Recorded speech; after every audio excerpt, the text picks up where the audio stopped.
బ్యాచిలర్స్కి, హాస్టలర్స్కి, పీజీలో ఉండే వాళ్ళకి అందరికీ యూజ్ అయ్యే సింపుల్గా అయిపోయే ఒక రెసిపీ చెప్పనా? అదే టొమాటో రసం. సో టొమాటో రసాన్ని చాలా ఈజీగా, చాలా ఫ్రెండ్లీగా, చాలా ఇష్టంతో, హ్యాపీగా, చాలా ఫాస్ట్గా చేసేయచ్చు అనమాట. ఇలా చేస్తే 2 రోజులైనా ఖచ్చితంగా ఉంటుంది. అంత బాగుంటుంది, అంత టేస్టీగా కూడా ఉంటుంది. అండ్ జలుబు ఇవేవన్నా వచ్చినప్పుడు నిజంగా చాలా మంచి రిలీఫ్ ఇస్తుంది టొమాటో రసం. అయితే మరి ఈ టమాటో రసాన్ని ఎలా చేయాలో చూద్దాం. దానికి కావాల్సిన ఇంగ్రీడియంట్స్ ఏంటో తెలుసుకుందామా మరి? Okay, fine. సో టొమాటోస్ నేను అలా 2 కట్ చేసుకొని మంచిగా వాటర్లో పెట్టేసి బాయిల్ చేశాను అనమాట. సో నేను 200 స్టీమ్లో యూస్ చేశాను. ఇది ఏంటంటే మనకి ఇండక్షన్ వాడాను అనమాట. సో దీంట్లో కావాల్సిన ఇంగ్రీడియంట్ చింతపండు కూడా. ఎందుకంటే టొమాటోస్ ఆల్రెడీ పులుపు కదా అంటే అది వాతం అంటే ఒకటే ఇంగ్రీడియంట్స్ అసలు వాడకూడదు అంట. సో చింతపండుని కూడా నానబెట్టి పక్కన పెట్టేసేయండి.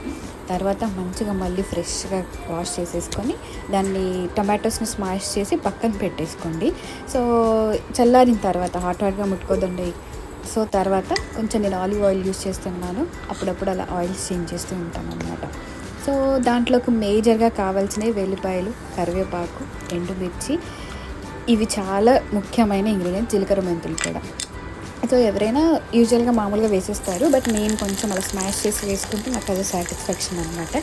సో మీరు ఎన్ని కావాలంటే అన్ని వేసుకోవచ్చు. జలుబులో ఉన్నప్పుడు ఇది ఎల్లిపాయలు కూడా మనకు కొంచెం హీట్ ఇచ్చి మంచి తొందరగా తగ్గడానికి యూజ్ అవుతుంది అనమాట. సో అలాగే కరివేపాకు అన్నీ వేసేసుకొని అలా వీడియో పక్కకి వెళ్ళిందని ఏమనుకోవద్దు, బికాజ్ నా సెల్ఫీ స్టిక్ అనేది ఇరిగిపోయిందనమాట. సో అందుకని అలా ఒక హ్యాండ్తో పట్టుకునేసరికి అలా అయిపోయింది. కొంచెం పోపు మాడిపోయింది, బట్ టేస్ట్ మాత్రం అదిరిపోయింది.